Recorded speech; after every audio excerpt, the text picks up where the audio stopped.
Je suis parti en voyage scolaire juste une semaine, et quand je suis revenu, ma chambre n'était plus là. Il l'avait transformée en atelier d'art pour ma sœur. Elle a besoin de l'espace, a dit ma mère en haussant les épaules. Ne sois pas égoïste, a ajouté mon père. Je n'ai pas protesté, je leur ai juste rendu les clés et je suis parti. 3 mois plus tard, mes parents m'ont remis une lettre. Ils étaient en train de me poursuivre en justice. Laisse-moi te raconter ce que je pensais qu'il allait se passer. Je traînais mon corps endolori et étourdi de voyageuse à travers la porte d'entrée. Je jetais mon sac dans le couloir. Je disais quelque chose de sarcastique comme Home Sweet Home dans notre banlieue surestimée. Puis je tombais à plat ventre sur mon lit comme un personnage de dessin animé. Dramatique. Peut-être que je sangloterais un peu, tu sais, juste pour l'effet dramatique. Au lieu de ça, ce qui s'est passé, eh bien, pas ça. Mais je m'avance trop. Rebobinons. Je venais juste de rentrer d'un voyage scolaire. Mais ce n'était pas une de ces excursions confortables payées par l'école. Je l'avais payé moi-même, chaque dollar économisé pendant des mois, de l'argent d'anniversaire, des boulots de tutorat, du gardiennage de chiens, la vente de boucles d'oreilles faites à la main en ligne, ne juge pas, elles étaient plutôt jolies. Je m'étais battu pour ce voyage comme si c'était les Jeux Olympiques et j'en étais fier. Je le suis toujours, en fait. C'était censé être amusant, et dans l'ensemble, ça l'était. Mais voyager ne me réussit pas. J'ai le mal des transports en bus, en avion, en bateau. Si ça bouge et transporte des gens, je serai malade et je regretterai d'être né. Alors, après 10h30 de secousses dans un bus à la climatisation douteuse, ma colonne vertébrale se sentait comme compressée dans une tour de Jenga. J'avais mal à la tête, les pieds gonflés, et la seule chose qui me faisait tenir, c'était le moment glorieux où je pourrais me doucher et me jeter dans mon lit. Mon vieux lit grinçant, mais fiable. En plus, peut-être surprendre ma famille avec quelques souvenirs. Oui, je sais, c'est un peu embarrassant maintenant. Je n'avais pas exagéré ni rien. Un petit marque-page taillé à la main pour ma mère, parce qu'elle parlait toujours de lire davantage quand les choses se calmeraient, ce qui n'arrivait jamais. Un porte-clés rigolo pour mon père avec une blague dont je savais qu'elle lui ferait pousser un grognement. Et pour ma sœur, eh bien, elle adorait l'art. Elle m'avait demandé quelques semaines plus tôt que si je trouvais des outils ou des matériaux d'artisanat locaux intéressants, de lui en acheter. Et je l'avais fait. Ce n'était pas facile non plus. J'avais dû sauter une activité de groupe, marchander avec un vendeur de rue Grognon, et trimballer l'objet dans mon sac pendant des jours. Mais j'avais trouvé cet ensemble vraiment unique de crayons de charbon faits à la main, chacun enveloppé dans du papier local imprimé. J'imaginais son visage s'illuminer en les ouvrant. Peut-être qu'elle me prendrait dans ses bras. Peut-être qu'elle dirait merci pour une fois, sans sous-entendu passif-agressif. Je m'accrochais encore à ce petit espoir stupide qu'il réaliserait peut-être, juste peut-être, que j'avais essayé. Oui, ça n'a pas duré longtemps. J'arrive enfin à la maison, à moitié inconsciente, traînant mon sac en toile derrière moi comme un cadavre dans une série policière. La maison est silencieuse. J'entre. Mes chaussures claquent contre le sol. Quelque chose semble différent. Ça sent la peinture acrylique. Il y a un léger bourdonnement de musique venant du couloir à l'étage. Ma valise cogne contre la première marche. C'est alors que ma mère passe la tête par la cuisine. « Oh, tu es rentré, dit-elle, comme si j'étais parti chercher du lait. Pas de câlin, pas de comment était ton voyage, juste ça. » Je hoche la tête et j'essaie de sourire. « Ouais, c'était bien, juste un peu fatigué, je veux juste une douche et dormir un peu. » Elle marque une pause. « Oh à propos de ça, ta chambre, eh bien, ta sœur l'utilise maintenant pour son article. » Je cligne des yeux. Littéralement, je cligne des yeux, pensant que peut-être mes oreilles étaient bouchées et que j'avais mal entendu. Elle avait besoin de l'espace, dit-elle en haussant les épaules comme si on parlait de marque de céréales. Je monte lentement les escaliers, mon cœur battant fort, pas à cause de la fatigue. Et puis je le vois. La porte de ce qui était ma chambre est grande ouverte, et tout est différent. Mes posters, disparus. Mon lit, disparu. Mes étagères, disparus. Les murs sont maintenant blancs, éclaboussés de couleurs et couverts de croquis accrochés. Il y a un chevalet neuf, une lampe annulaire, des piles de toile, et une de ces chaises ergonomiques dont elle se plaignait toujours de manquer. « Hey, fais attention où tu marches !» crie ma sœur sans même lever les yeux. Le sol est encore en train de sécher. Je suis resté là, figé. Je n'ai même pas demandé si c'était une blague, ce ne l'était pas, évidemment. Je suis redescendu, hébété.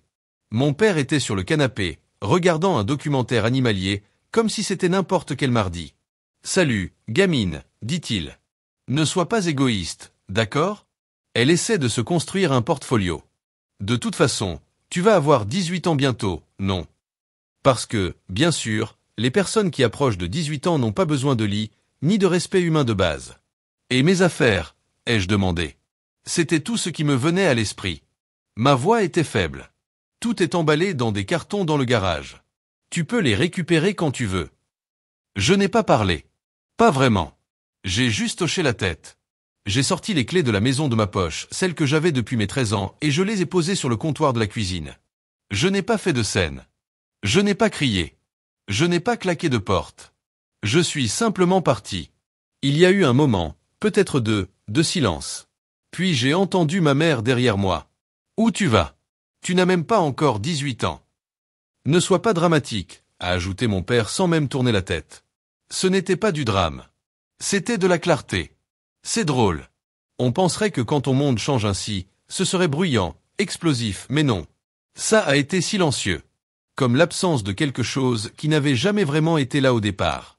Je ne savais pas où j'allais. Peut-être que j'appellerais Béa. Elle avait toujours dit que je pourrais dormir sur ses canapés si les choses devenaient bizarres à la maison. Peut-être que je trouverais un banc public et que je ferais semblant d'être dans un film indépendant. Je ne savais pas. Je savais juste que je ne reviendrais pas. Les gens disent toujours des choses comme tu aurais dû le voir venir ou tu n'as pas remarqué les signes. Comme si le recul réécrivait magiquement l'histoire. Mais la vérité, c'est que quand tu grandis dans une famille qui t'ignore de la bonne manière, poliment, doucement, stratégiquement, tu apprends à te manipuler toi-même avant que quiconque n'ait besoin de le faire. Ce n'était pas seulement à propos de la chambre. Ça, c'était juste la goutte d'eau qui a fait déborder le vase. L'étincelle qui a allumé l'allumette. Mais le feu, il avait commencé des années auparavant. Ma sœur et moi n'avions que 2 ans d'écart. Elle était plus âgée en âge, mais plus jeune en tout le reste. Pas parce qu'elle était immature, mais parce qu'on lui avait permis de l'être. Choyée, encouragée à être fragile, enveloppée dans des louanges et des attentions tendres. Moi, en revanche, on m'avait étiquetée indépendante dès mes 5 ans. Au début, cela ressemblait à un compliment. Tu es si mature, disait-il. Si facile à vivre. Mais ça s'est lentement transformé en autre chose. Comme être oublié à la sortie de l'école. Ou devoir prendre moi-même mes rendez-vous chez le dentiste. Ou apprendre à cuisiner parce que maman était trop occupée à aider ma sœur à préparer ses présentations d'art, et que papa était toujours en conférence téléphonique. Je crois que la première fois où j'ai vraiment ressenti la différence, c'était quand j'avais environ 8 ans. Nous participions toutes les deux à un concours d'art à l'école. Mon œuvre était un collage étrange et désordonné fait d'emballages découpés et de vieilles bandes dessinées. Chaotique, mais assez cool. Je n'ai rien gagné, mais ma maîtresse a dit que c'était imaginatif. J'étais excité de le montrer. Ma sœur a peint un arbre. Juste un arbre, avec des feuilles à l'aquarelle et un petit oiseau. C'était joli. Elle a gagné la 2e place. Mes parents ont apporté des ballons, l'ont emmené dîner, en ont parlé à tout le monde à l'église. Quand je leur ai montré mon collage, ma mère a froncé les sourcils. C'est beaucoup à digérer, mais bon, tu as essayé. Je l'ai quand même accroché au mur de ma chambre. C'était le premier d'une longue série. Quand ma sœur a voulu prendre des cours d'art, elle les a eus coûteux. Quand j'ai demandé à m'inscrire à un atelier d'écriture. C'est de l'autre côté de la ville, chérie. C'est dur de Y emmener avec nos emplois du temps. Quand elle cassait le grille-pain, c'était un accident. Quand je cassais une assiette, c'était de la négligence. Quand elle oubliait son déjeuner, papa laissait tout tomber pour lui apporter à l'école. Quand j'oubliais le mien. Tu es assez grande pour le préparer toi-même. Et les anniversaires. Ne m'en parle même pas. Les siens étaient dignes de Pinterest, gâteaux personnalisés, thèmes élaborés, amis de tous les coins de sa vie. Les miens.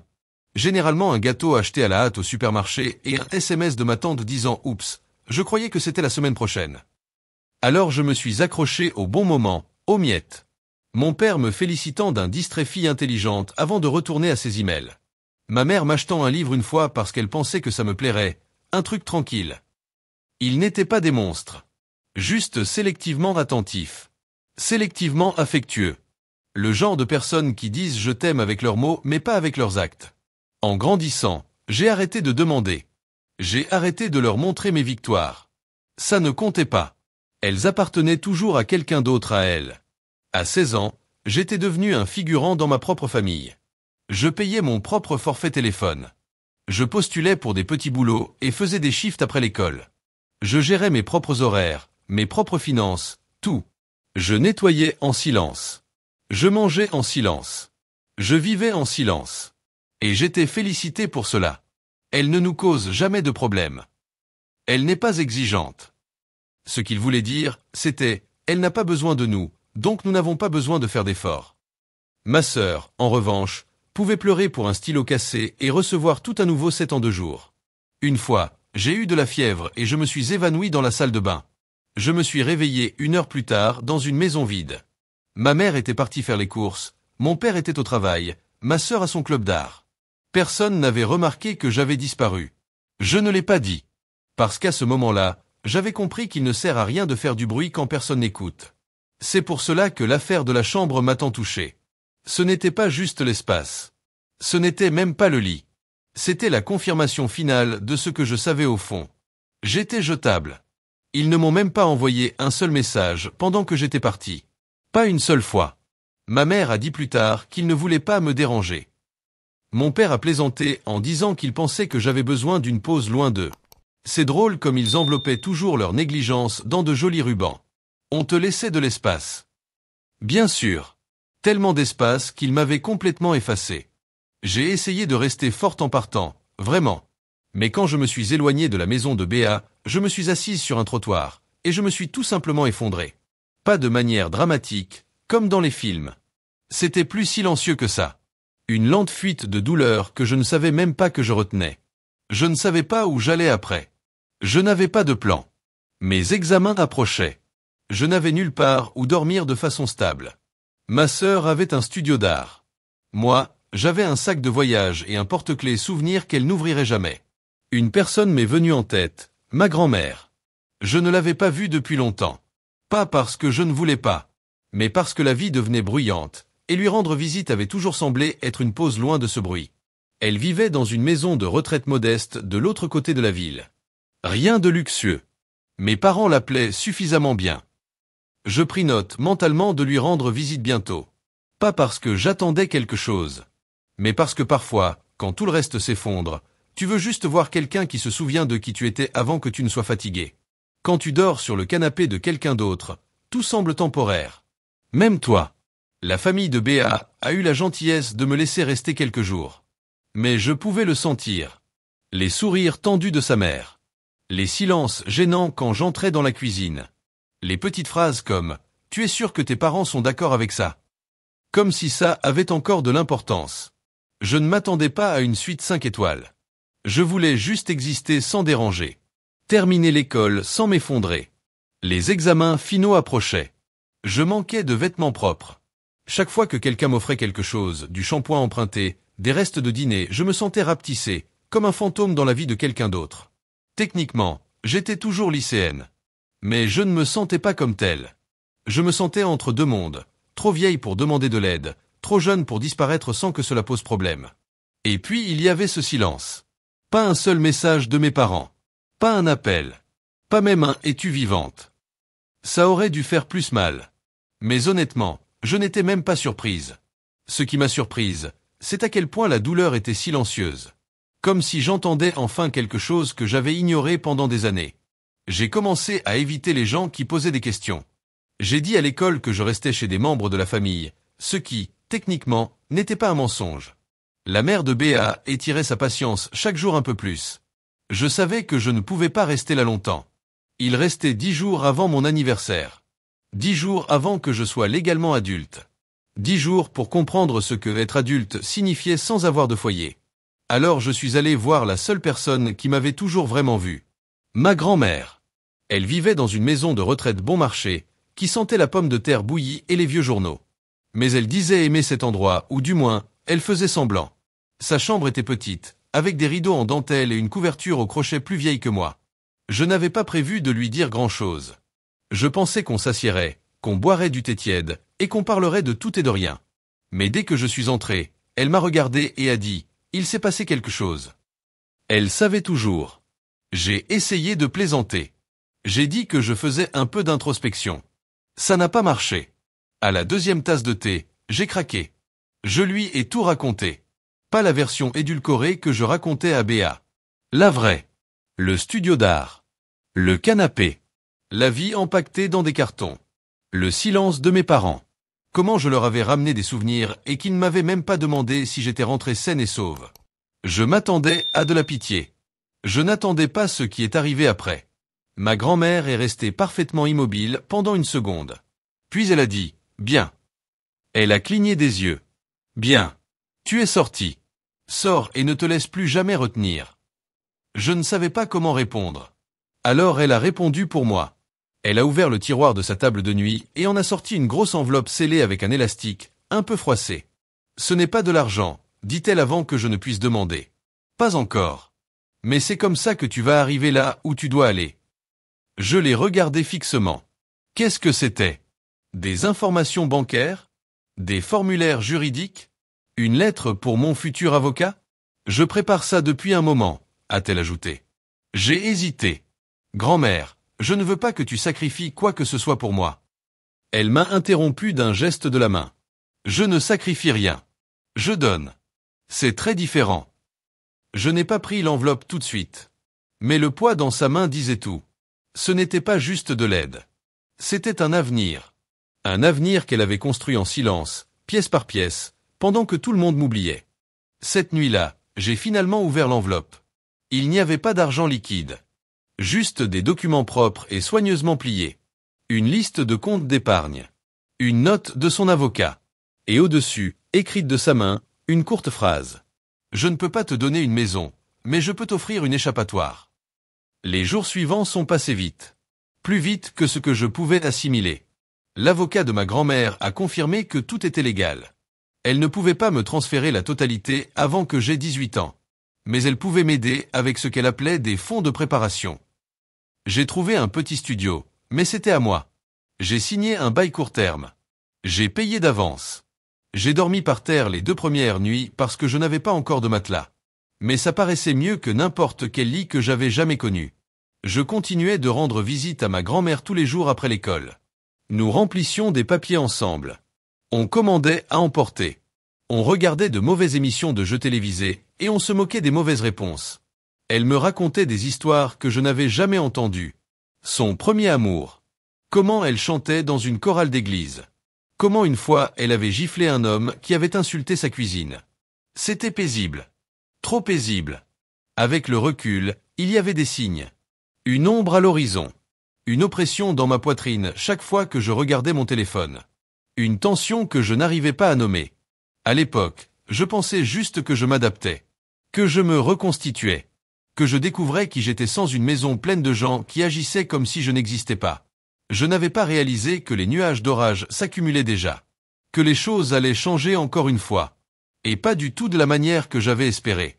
Parce que quand les gens t'ignorent assez longtemps, ils pensent que tu cesses d'exister jusqu'à ce que tu deviennes une gêne. Et apparemment, j'étais sur le point de devenir une grosse gêne. Ils n'ont pas appelé. Ils n'ont pas envoyé de message. Ils ont frappé à la porte. C'était un mardi au crépuscule. Je venais de rentrer du travail. J'avais enlevé mes chaussures quand je les ai entendus. 3 coups secs contre la porte. Pas du genre amical. Pas du genre « j'ai apporté des muffins ». Le genre de coup qui ressemble déjà à une accusation. Quand j'ai ouvert la porte, ils étaient là tous les deux. Ma mère était habillée comme si elle devait être ailleurs. Trop maquillée, ce faux sourire qu'elle utilisait pour paraître raisonnable. Mon père, bras croisés, raide, comme si j'étais un problème dans une réunion parents-prof. « Il faut qu'on parle », a-t-elle dit. Pas de « bonjour ». Pas de « comment vas-tu ». Je ne les ai pas invités à entrer. Je suis resté là, debout dans l'embrasure. « On sait ce que tu as fait », a dit mon père. C'était presque impressionnant à quelle vitesse ils en sont venus au fait. Pas de faux-semblants, pas de tentative d'être gentil. Directement aux accusations. « Elle ne va pas bien », a ajouté ma mère d'une voix tremblante. Mais pas de tristesse, de calcul. Elle est confuse ces derniers temps. Elle n'est pas capable de prendre ce genre de décision.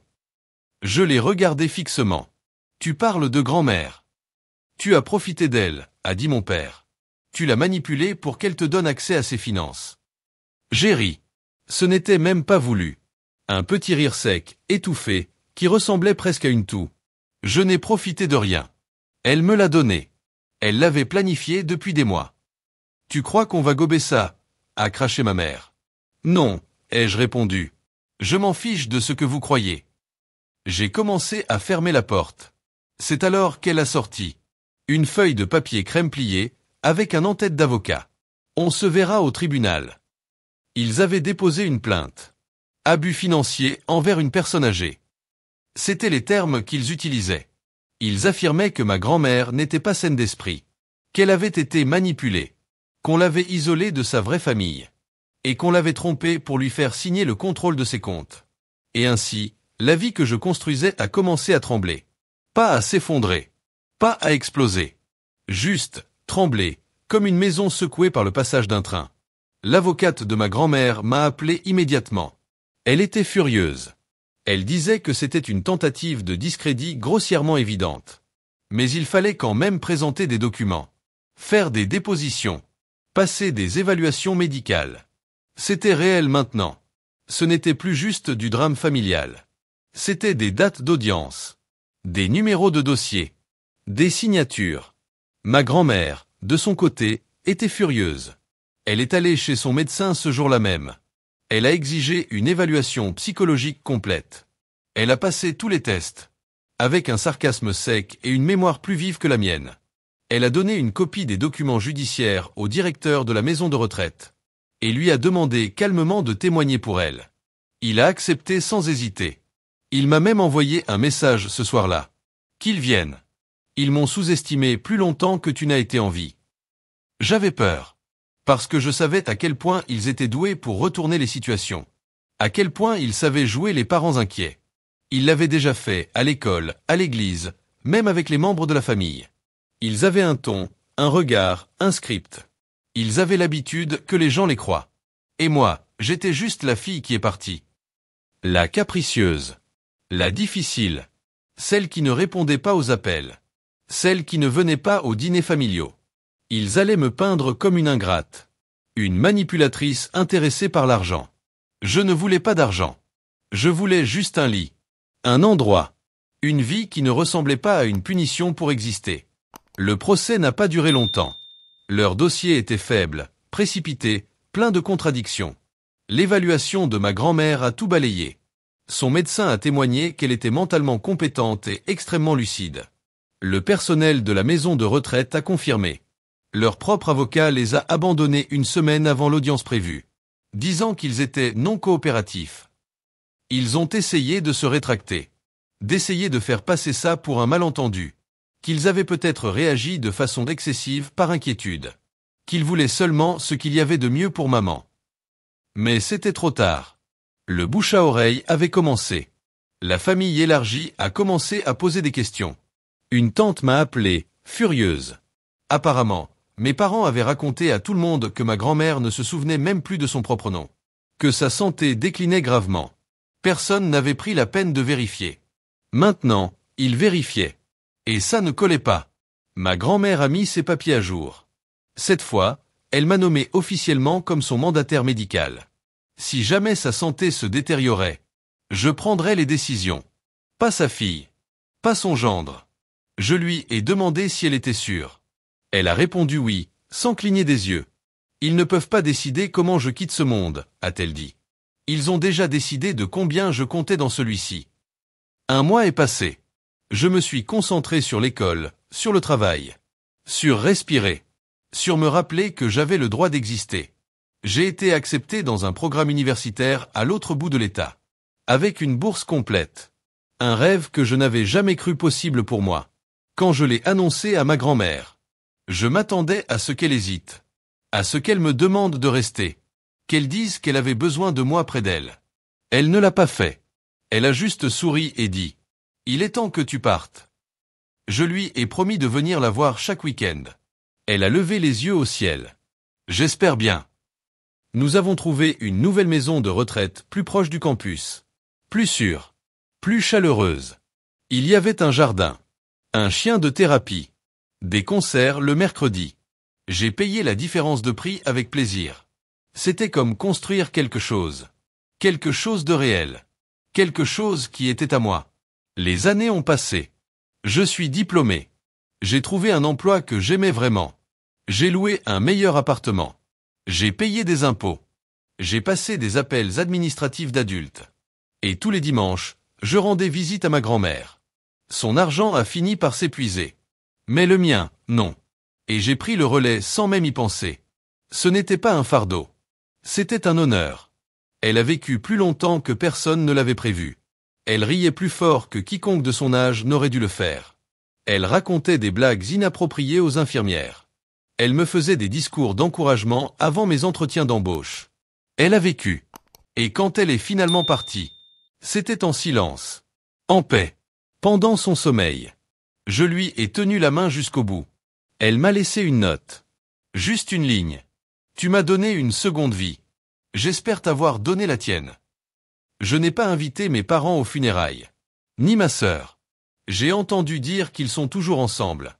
Que la carrière artistique de ma sœur a échoué. Qu'elle gère maintenant une boutique d'artisanat en centre-ville. Ils ne parlent plus vraiment avec la famille élargie. Parfois je me demande s'ils pensent à moi. À la grand-mère. À ce qu'ils ont tenté de nous prendre. Mais ensuite je me rappelle. Ça n'a pas d'importance. Ils ont eu leur chance de me connaître. De la connaître. Ils ont choisi le contrôle au lieu de la connexion. L'apparence au lieu de la vérité. Et nous nous sommes choisis l'une l'autre. C'était ça, mon histoire. Quand je regarde en arrière, je ne sais pas ce qui me surprend le plus. Jusqu'où ils ont été prêts à aller. Ou combien de temps j'ai mis à arrêter d'espérer qu'ils s'en soucieraient. Mais au final, j'ai trouvé quelque chose de mieux que leur approbation. J'ai trouvé la paix. Et j'ai trouvé quelqu'un qui croyait en moi quand personne d'autre ne l'a fait. Alors maintenant, je veux savoir ce que toi, tu en penses. Est-ce qu'ils m'auraient un jour traité différemment? Est-ce que j'ai bien fait de partir? Dis-le moi dans les commentaires.